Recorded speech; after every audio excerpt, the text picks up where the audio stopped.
Hello, friends, and welcome to the show. I'm your host, Justin, aka Just Tries, and we're always talking vulnerability, learning, and growth mindset.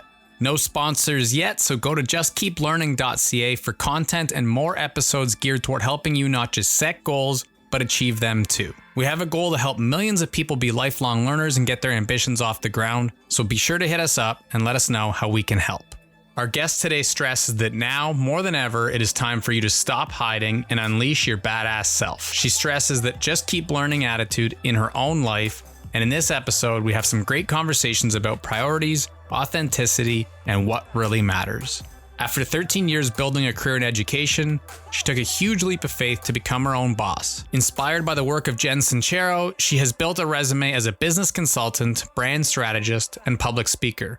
She builds her own profitable businesses, but has a passion for helping others too. She's an entrepreneur that wears her heart on her sleeve, and her priority is always in lending a hand to those in need. She's an inspiring example of pursuing your full passions while making some great money in the process. We talked about the education system, pivoting careers, and how to start your own profitable business. Please welcome to episode 8 of the Learned Podcast, Stephanie Powell. So if you were to meet somebody for the first time, say at a bus stop, and they asked, who you are and what you do, how would you kind of explain that to them? I'm Stephanie Powell, and I am currently a brand strategist and creative designer. And so really what that means is that I am looking to help coaches and consultants and experts and speakers and those really heart-centered, purpose-driven, service-based entrepreneurs. And what I want to help them do is I want to help them identify what I kind of call their own unique badassery, right? Because we were all created so intentionally and we're all different. And I want to help them identify that so we can infuse that into what they do so that they get to stand out, because there's so much noise in the marketplace, right? Like there's always a million people that are potentially doing what you want to do, but no one can do what you do the way that you do it. So that means you have this own particular segment of people that those are your people that you're meant to serve, and they're not going to benefit from anybody else the way that they would from you. But in order to do that, you have to be willing to be radically authentic and radically different and put that out there so that you attract those people that you were meant to serve. I like that. So you're a big fan of putting the content and energy into the universe or social media platforms and then having those clients kind of come to you. Yeah, absolutely. It's kind of funny that you say it the way you did, because I am, I've talked about this quite a lot recently. The whole idea of just being authentic and putting that out there is something I'm extremely passionate about. I think a lot of the things we're passionate about is because they're things that we've experienced. And so there was a large portion of my life where, whether I was being told directly or indirectly that, just kind of who I was or natural states of beings or thoughts or how I would talk or whatever, that it was either too much or not enough. And when we get that message over, and not that men can't experience it, but especially as females and as women, we get those messages over and over and over, and they become part of your inner monologue, and they become things that you accept. And so you start to twist and turn and contort yourself to fit into whatever box someone told you have to fit in. I reached a point where, I didn't even recognize who I was anymore, because I'd just been tempering down so much to make someone else feel comfortable. I'd love to tell you that I just woke up one day and I was like, this is me, but that's just not how that worked. There was a lot of therapy and definitely a lot of kind of shifting through some darkness to get through that.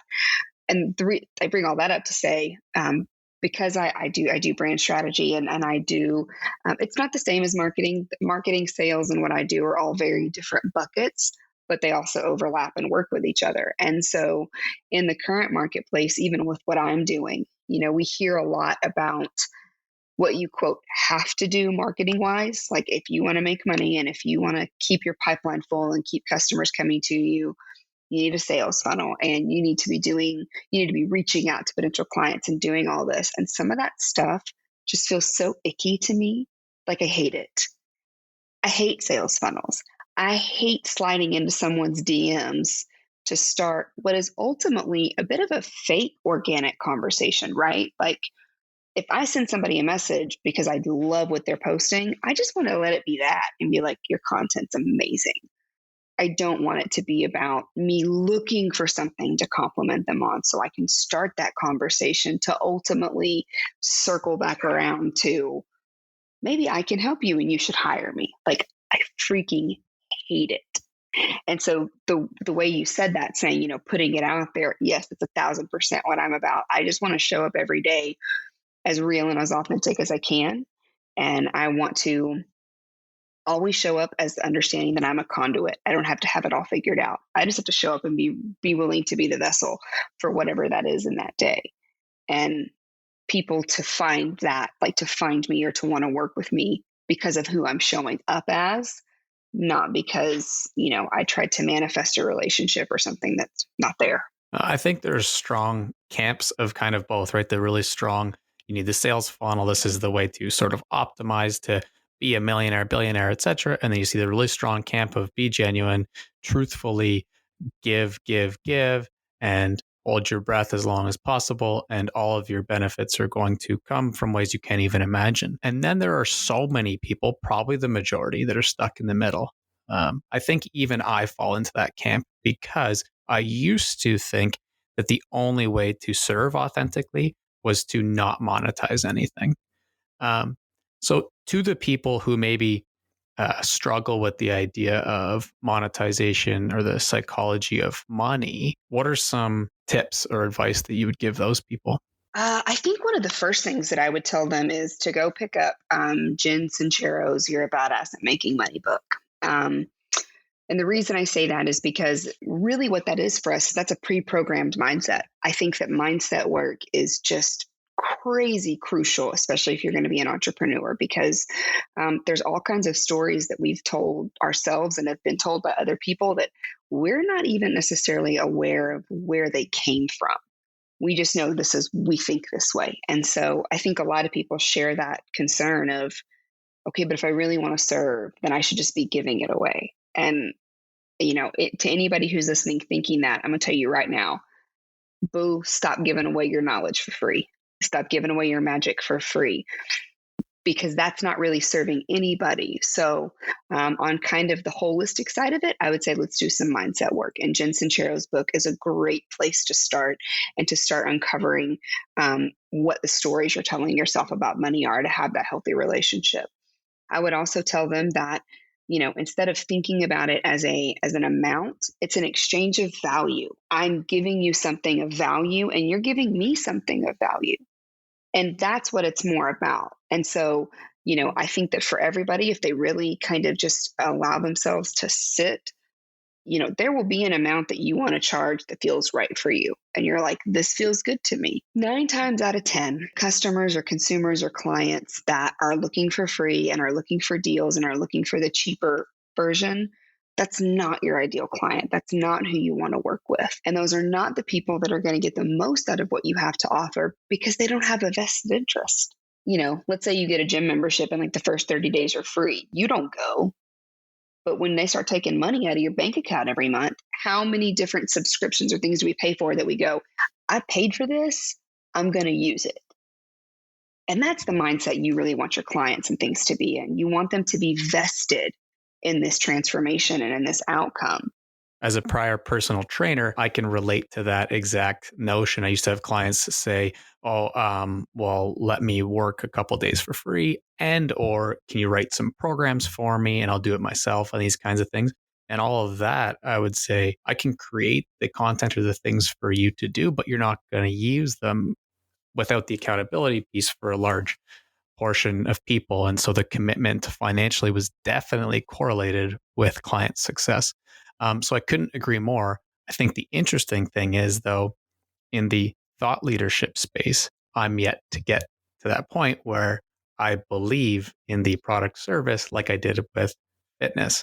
And I think for a lot of people, it's probably that mindset you speak to. And I've heard you use the word badass now twice, one because of Jen Sincero and one because of yourself.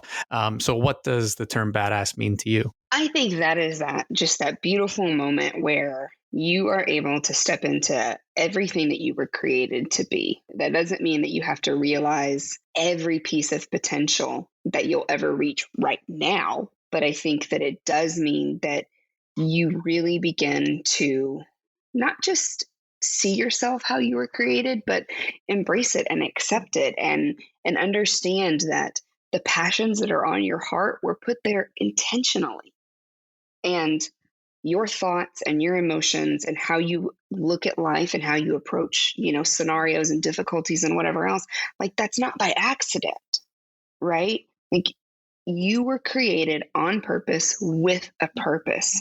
And I think that's, I don't know that we ever get to the point where we always only believe that truth. I think that there's always a little bit of a battle of overcoming that, whether it's on a daily basis or it creeps up every now and then. But I think the very second that you make the choice, this thing, and there's always like at least one thing, right? There's one thing, whether it's a passion you wanted to follow, a thought that you have, whatever it is, there's this one thing that a majority of the kind of the logical people have said, that's sweet and that's cute, but no. And I think the very moment that we embrace that one piece and go, you know what? Like, forgive me, but I'm going to flip you the bird, give you the middle finger and go, this is who I am.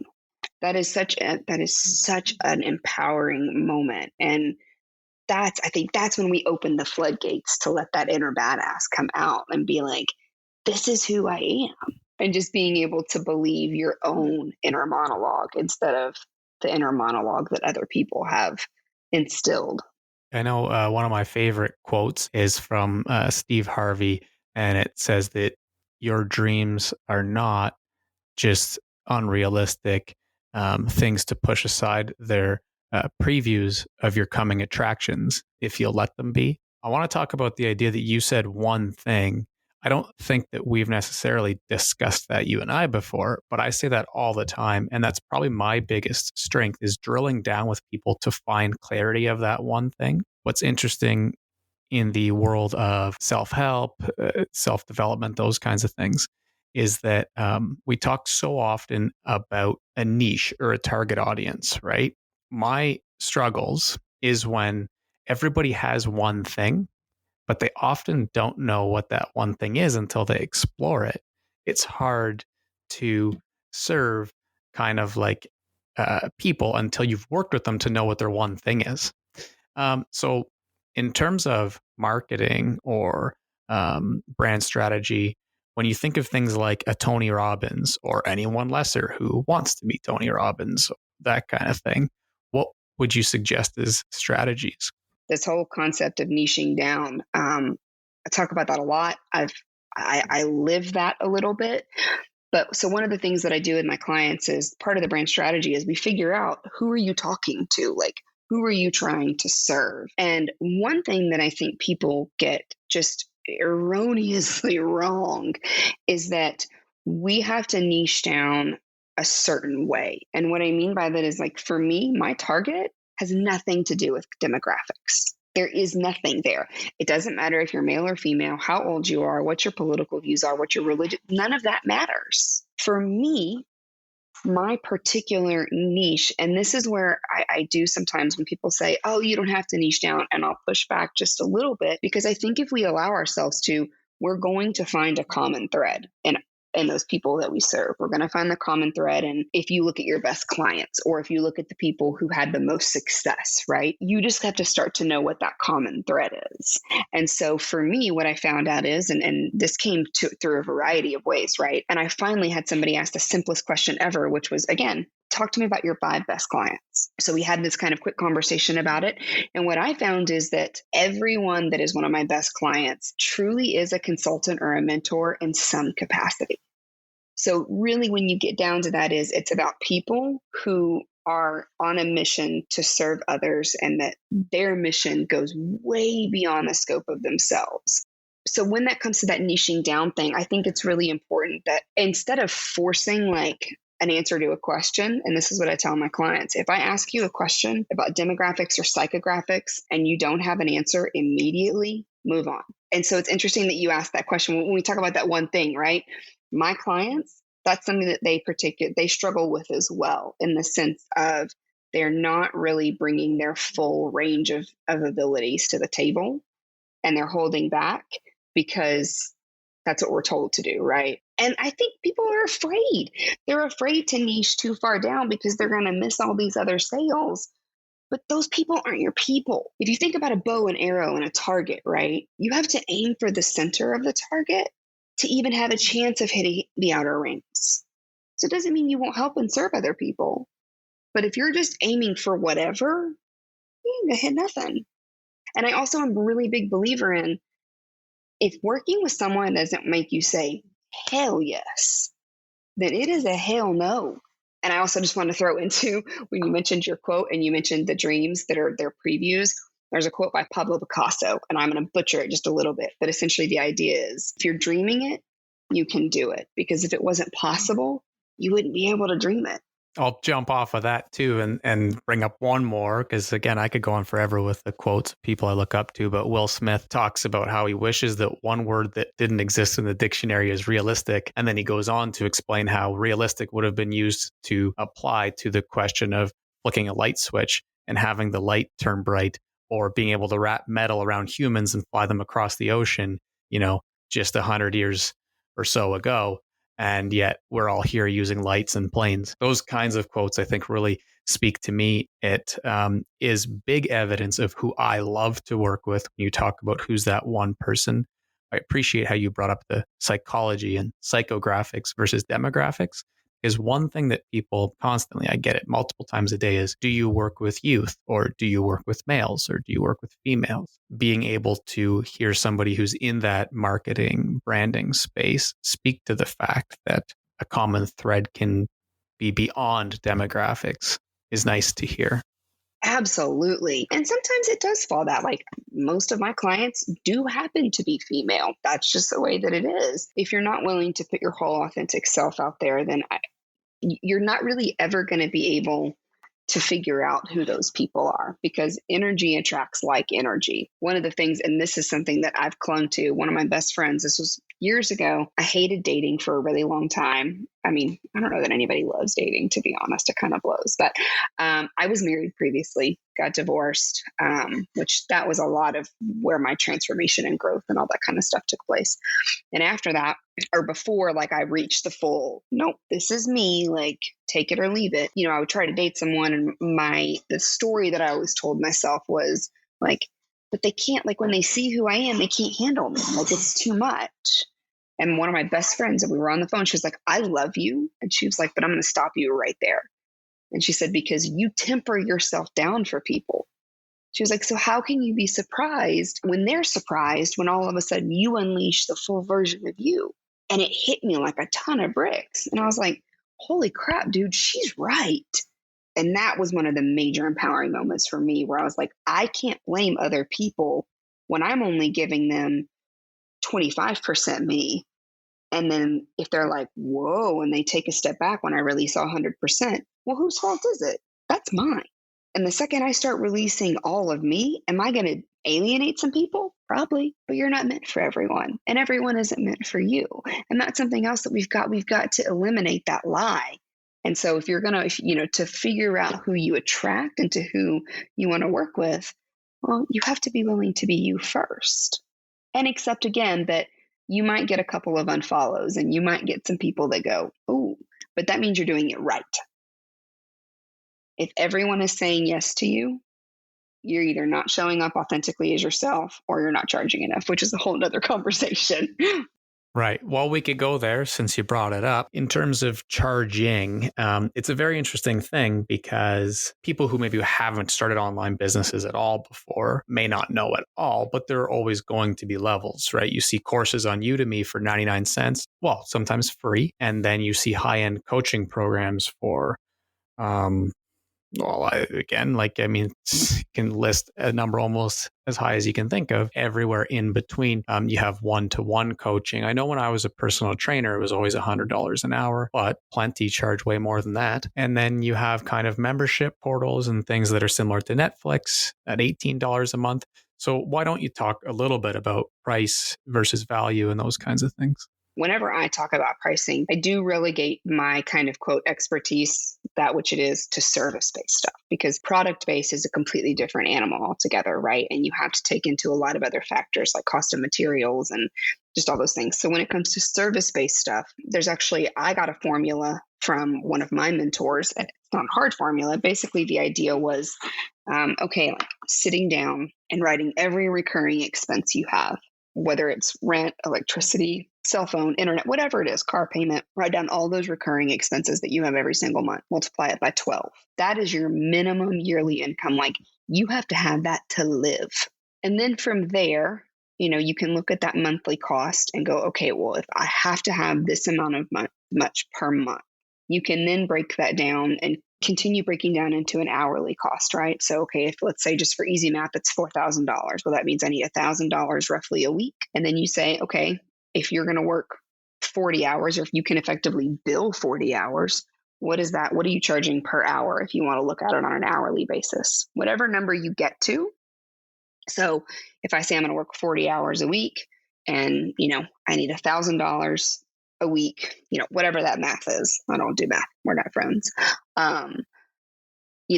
Whatever, let's say you get $20 an hour, multiply that by 3. That allows for incidentals and your profit. Because remember, whatever that base hourly charge is, that's just what it costs you to live. The key part that a lot of people miss, you then need to take that to the market. A lot of people like to compete on price, which I think is a horrible strategy. But you don't ever actually want to be the lowest charging, because what that does ultimately is we associate higher price with higher quality, even though that's not really true. That's what we do. If we're looking at a service and we're like, well, this is $5, but this is $500, we assume that $500 gives me a lot more for my money. So yeah, that's what I would tell people to start, is kind of getting that formula together to make sure that whatever it is you're wanting to do, can you charge enough that you don't go over your own capacity, and that you can not only pay for your life, but you can bring in a profit.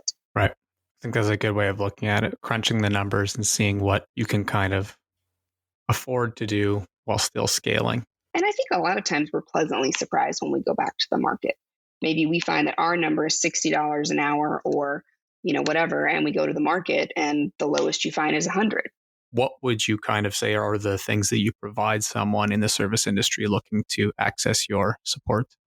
First and foremost is my strategy, and I'm a brand strategist. And so really what that ultimately is, instead of just having a logo, kind of like if you were going to go play professional football and you guys had no plans, right? You hadn't talked about it. We're just going to go out there and see what happens. You're probably not going to win. But the strategy that I do is completely customer and audience focused. So we are getting into those demographics and psychographics, because the idea is that, and I say this so much, but your brand is not your logo, number one. And number two, your brand isn't about you, and it's not what you say it is. Your brand, it's what everyone else says it is. It's kind of like that. It's what everyone says about you when you leave the room. If we want you to get to the right people, then we have to say the right things in the right way that resonate with them. They have to become the hero of the story. They need to be the spotlight, because we buy from people, not corporations. And we buy from people that we know, like, and trust, and that have the same values, right?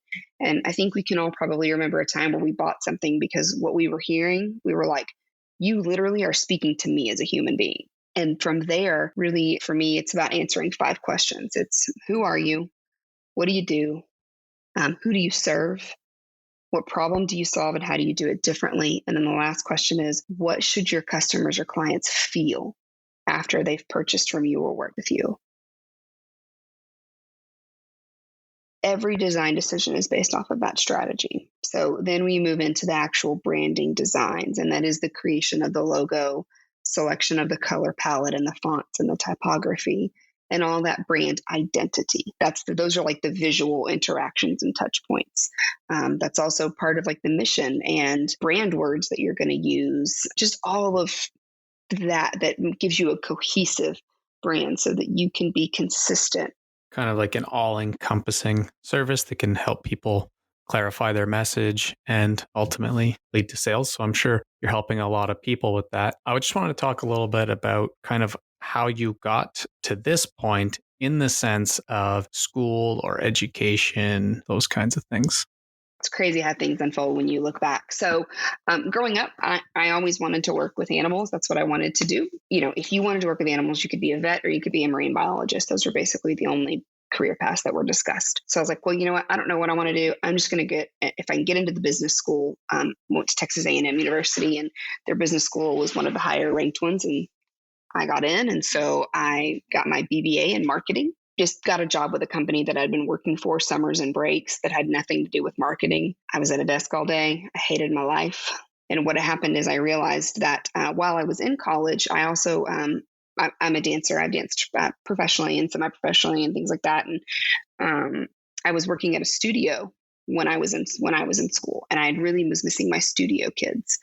And so this idea of being like a dance team, like coach, drill team director, that kind of stuff started flooding in. And that's huge in Texas. And so I just started looking, and actually my high school, the job for the head dance and drill team director was open. Keep in mind, I have a BBA and no background in education, but I was like, why not? So I applied, went in for an interview, and they called me that day and they said, if you can get into an alternative certification program, the job is yours. I did that for 13 years. Loved my kids. I always knew I wasn't a classroom teacher for forever, but I just thought I was going to go into administration. I got my master's and my principal certification in 2012. I'm about a third of a dissertation away from a doctorate in education, but I've been about a third of a dissertation away for a couple of years now. And then my final year of teaching, I had spent that year as an administrative intern and had been an administrator for about 25 school days throughout the year. My kids knew that I was applying to be a principal or a vice principal, and nothing was working. I'd go for an interview. It would go great, but I wouldn't get the job. And no one could tell me why. It was just we went a different direction. I was standing in my hallway and my husband came up to me and he was like, I'm sorry, but every time you don't get a job or you don't get a call, I'm happy. And that kind of blew my mind. I was like, why would you say that? And he said, because you're miserable. That rocked my whole world. I had no idea that I was miserable. I didn't feel miserable because I loved my kids, but I was miserable. Business kind of runs in my family a little bit, and I always have toyed with the idea. I like working for myself. I don't like working for other people. Yeah, took a huge leap of faith because, I walked away from $65,000 a year guaranteed, and, not great health insurance, but health insurance and a great retirement plan to, the life of an entrepreneur is scary and risky and very uncertain. And so I just kept pushing and leaning more into that and, learning more, and now I'm here.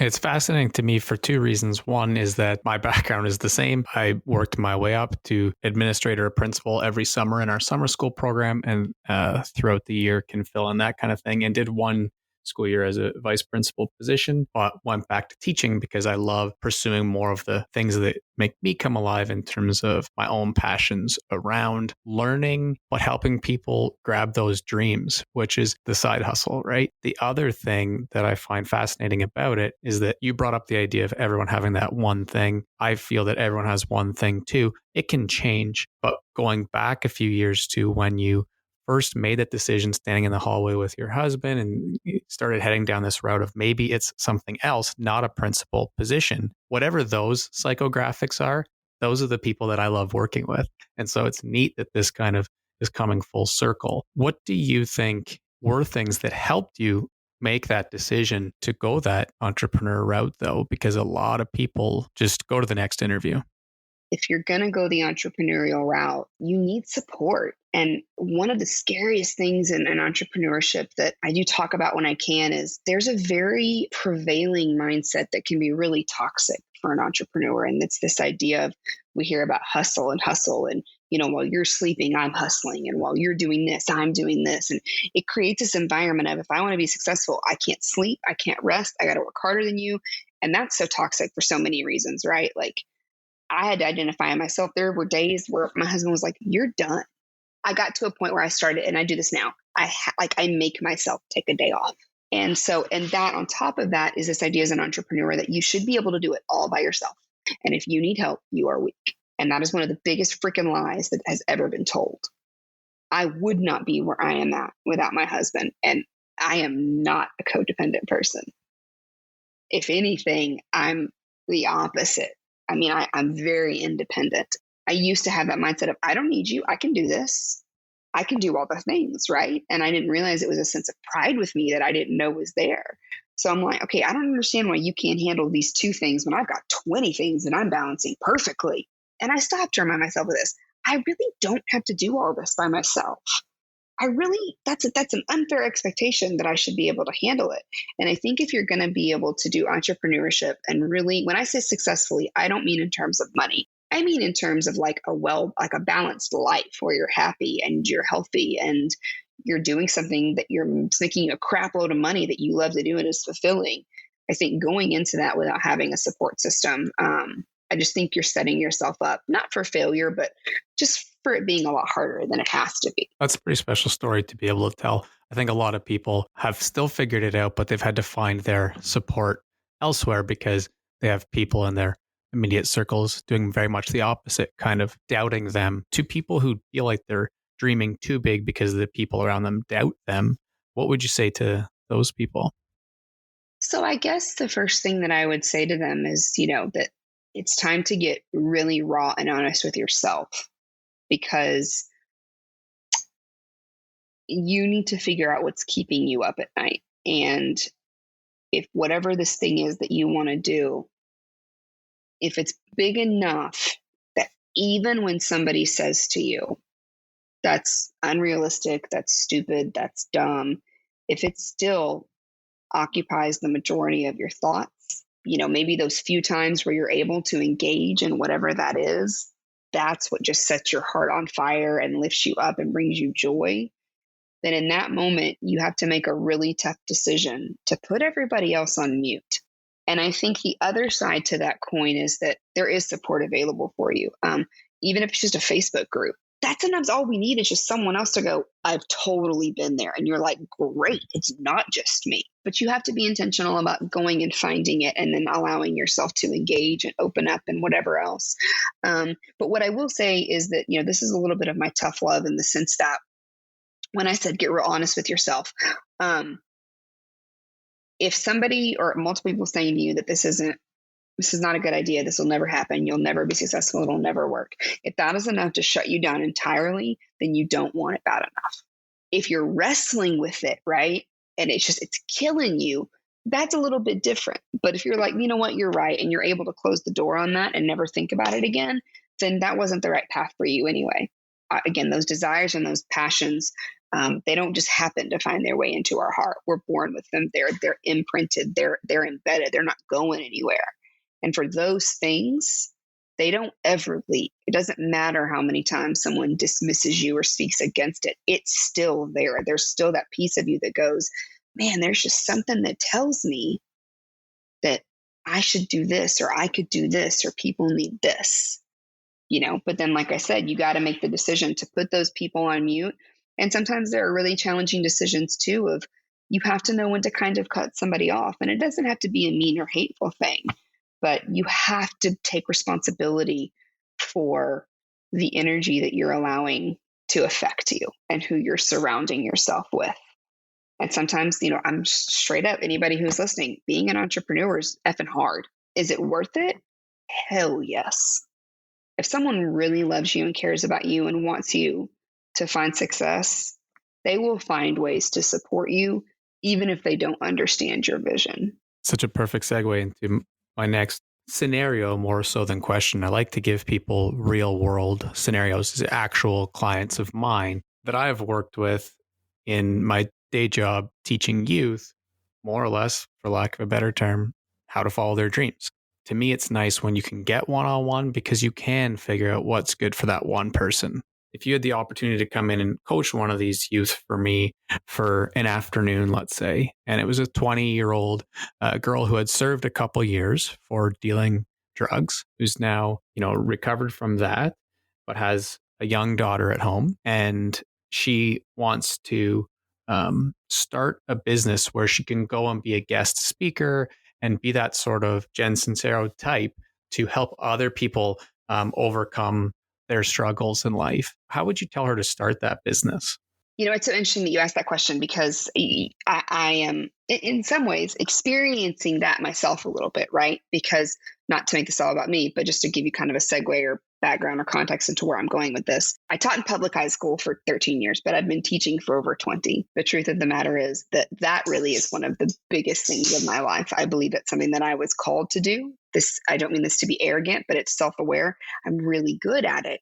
And I have a way of being able, because of how I need to learn, right? I can break things down. I can really, and I'm super straightforward and honest and whatever else, right? I find as many opportunities actually as I can to speak because there's nothing for me that's more exhilarating than watching someone have that aha moment and go, oh, I get it. Like, it's just, that is just freaking everything. And if I could do that, and if my feelings paid my bills, I would never charge a penny, right? And the reason, again, that I bring all that up is because that was kind of the question that I had, right? Like, how do I transition into that? Because you can't just show up in the online world and say, I am a speaker, hire me. Like, it doesn't work like that. So what I would tell them is, first things first, right? Start telling your story to anyone that will listen. And what I mean by that is put that stuff out there on social media. Hey, this is if you're feeling this, I want to tell you that I've been there and this is my story and I would love to connect with you. And if you need support, maybe you start a Facebook group. Maybe it's just about, because a lot of times people they want to know that someone else gets it. Because if in this particular scenario, whoever this young woman is going to reach those people are not going to be reached by me, because I didn't live that. I can't speak to that experience because it wasn't mine. We have to be able to see ourselves in those successful roles, right? So somebody else needs to see that someone who literally lived what they lived, it is possible. That's really what we need as humans, right? To go, okay, well, now I see it, so I know it's possible. And I would say too, like, one of the things that I've been doing, people that I know, I'm like, hey, if you know of an opportunity for me to speak, maybe it's that I reached out to local schools here that have programs like that are in graphic design. And I think it's really just about being willing to put yourself out there wherever you can. It's about telling your story, and it's about trying to tell your story and get in front of the people who can get you in front of somebody else and can make those connections for you. There are things like, there's a website called Spot a Guest. So Spot a Guest. And that's where you can get on to look for people who need speakers on podcast, because it will help you refine your story. And you have to be able to tell it to a bunch of different times. Once you've been able to speak on a couple of different things, then you're able to say, hey, I've spoken at this, and this, and I'm available to speak for your group or whatever. I really do think that the key part is getting super comfortable with your story first, right? And then also to aligning that to your why. Why do you want to speak? What's the whole point of that? Well, who do you want to reach? What are you hoping to achieve? What is the non-selfish why? And the more you speak, the more you'll be able to speak. And then you begin to mold that into, you charge a small fee if you're small-ish, you know what I mean? And then you just continue to find those opportunities to get on those stages. Yeah, I think that's all great advice. That would definitely help somebody get started. A lot of those things would help people start a business in speaking. One thing that comes up a lot for me with youth when they're getting started is, do I need a website? Do I just need an Instagram account? Should I be on LinkedIn? So I think the overarching topic becomes, should people focus on one space that they're trying to share their content and their knowledge on social media? Or are you more a fan of planting flags all over the place so that you're more likely to connect with people? I'm kind of in a camp that falls in the middle of that. I do believe you need a website. I believe everybody needs a website. And the reason that I say that is because even if you don't ever sell anything on your website, or even if your website is simple and it has 2 or 3 pages or whatever, if you think about even how we operate, right? What's one of the first things we do if we want to think about doing business with someone? We Google them and then we go to their website. There is no excuse for having a trash website. Squarespace is very affordable, and it's specifically built for people who are not web designers. It's templates. You have to try really hard to mess it up. You know what I mean? And so that's why I'm so passionate about that. Like, there's no excuse. even if you just create basically like a landing page that says, I have so much that's coming soon, or like, stay tuned, I've got some epic stuff I'm preparing for you guys. And it has like your name, what you do, and like contact information. At least there's a presence there and people know that you're real, because there are just too many people who, if you don't have a website, they think you're not real. As far as social media goes, I am a huge believer in, from what I've been coached on, but also what I've experienced. I kind of tried to do it all at first. And there's so many freaking platforms, it's out of control. And you can't do them all. You just can't. So my suggestion would be is, once you figure it out, or you feel like you have a decent idea of who that ideal audience is, go where they are. If you feel like you're going to need to speak to organizations or businesses, you need to start with LinkedIn and master one first. It doesn't mean that you can't go ahead and create all your handles and whatever else and occasionally post, but put all of your energy into mastering that very first social platform. And then once you're super comfortable with that, then go to the next one, and then go to the next one. But if you try to master them all, it just gets way too overwhelming. And the other thing that I will say, and I believe this about anything, when you're sitting there trying to make a decision and you're worried about making the right one or the wrong one, let me go ahead and tell you, the only wrong decision is doing nothing. If it's wrong, okay, then tweak it and move on. You're not going to self-destruct. But if you don't pull the freaking trigger, you won't go anywhere. That's a fantastic example of keeping it simple, yet making progress for people early on. I like how you said the idea of learning or winning kind of thing, to use the quote, the idea that we either figure it out or we don't, and we just move on and try the next thing. And that's why I use the handle I do in Just Tries as the sort of digital guys artist name, is because I just want it to ring that true for people, that that's the only thing I am constantly doing, is trying and then learning and sticking with what works and changing what doesn't. Well, before we wrap, I did just want to touch again on the idea of education, not so much specifically to you, but because obviously you went through school and you were a teacher and in administration and subsequently in entrepreneurship. The big reason behind this podcast is to bring educational, I like to call learning content, to youth or anyone else who could learn. Free version of online learning. Where do you see education heading if we can do our best to keep up with the times right now? First and foremost, I truly do think that it's amazing that we do have access to the amount of content that we do and the ability to learn. I mean, there's almost anything. I'm sure you can learn everything if you just search for it, right? There's kind of three camps. Like, there's the camp that everyone needs to go to college, period, the end. There's the camp that not everyone needs to go to college. A majority of people don't need to go to college and they don't need it. And then there's in the middle. And I think for me, where I'm at is I'm in that middle, in the sense that when it's obviously done right, the idea of going to school and going through school, and whether it's college or whatever, it's not just about the content that you're learning. I feel like it's the job of those educators. Believe it or not, we're not just teaching you content.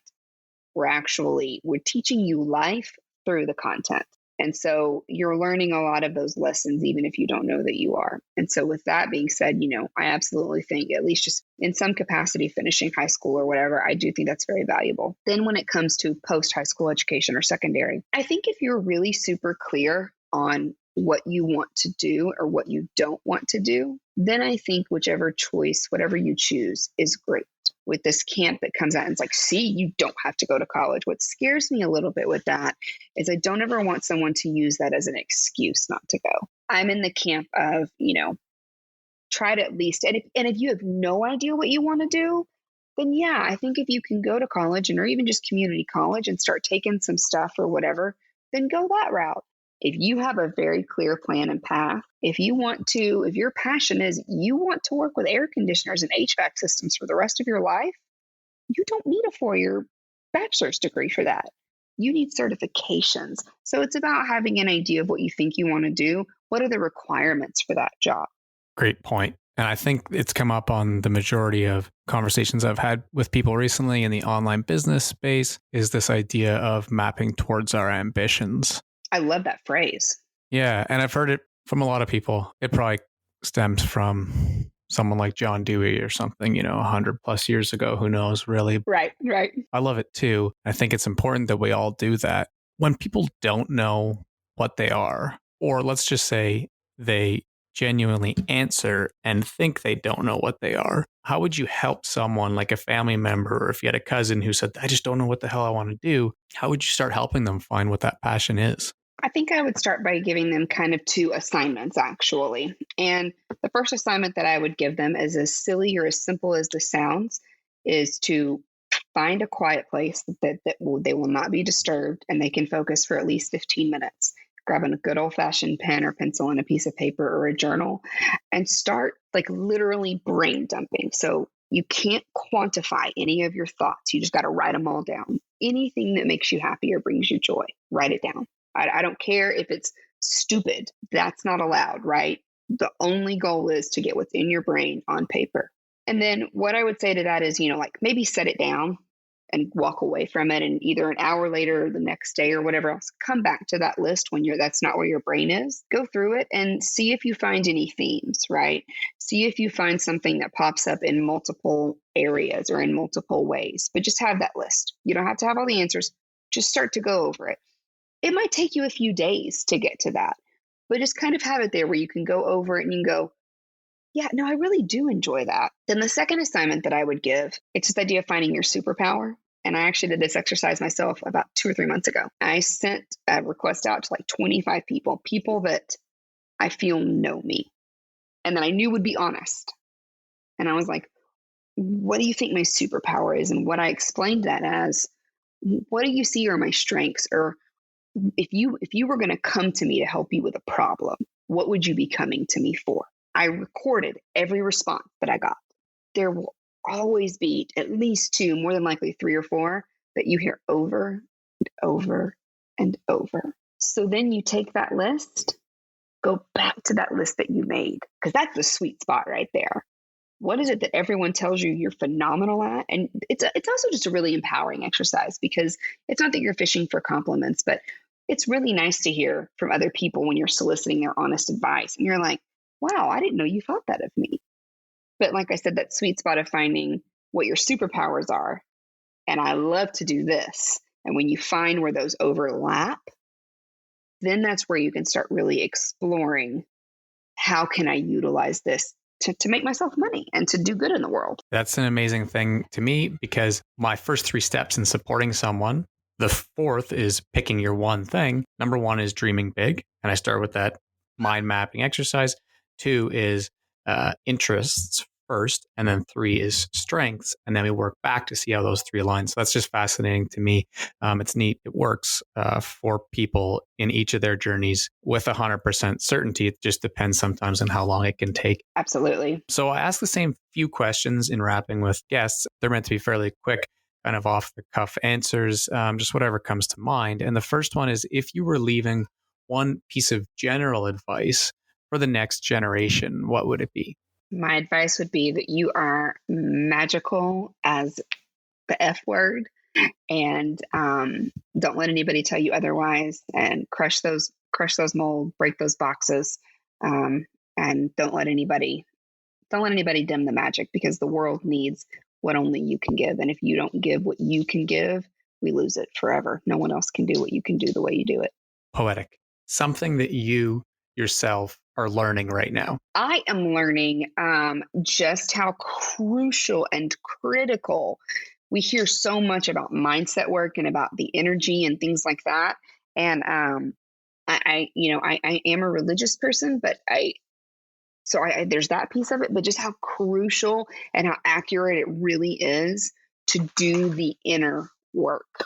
Once I really started to truly become aware of my mindset, and I will give you a perfect, very specific example. I know these are rapid fire, but I realized that we talk about like abundance mindset and scarcity mindset and all those kinds of things.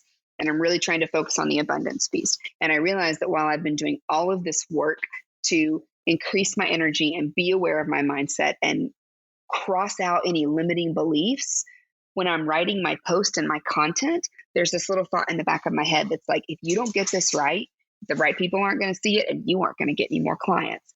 And the second I realized that and I changed it, I had 6 people contact me in a span of 2 days. You know what I mean? And so I'm learning how crucial that really is, that the energy that you're putting out into the universe is exactly what you're going to receive back. And so if you're not getting where you want to go, start to peel back the layers and figure out, what am I telling myself and where's my energy?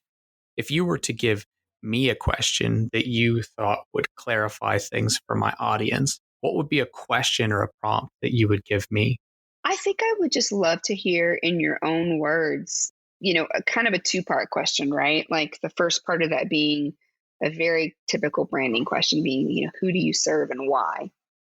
And then the second part of that, okay, if this is who you serve and why, what is your overall vision for your work?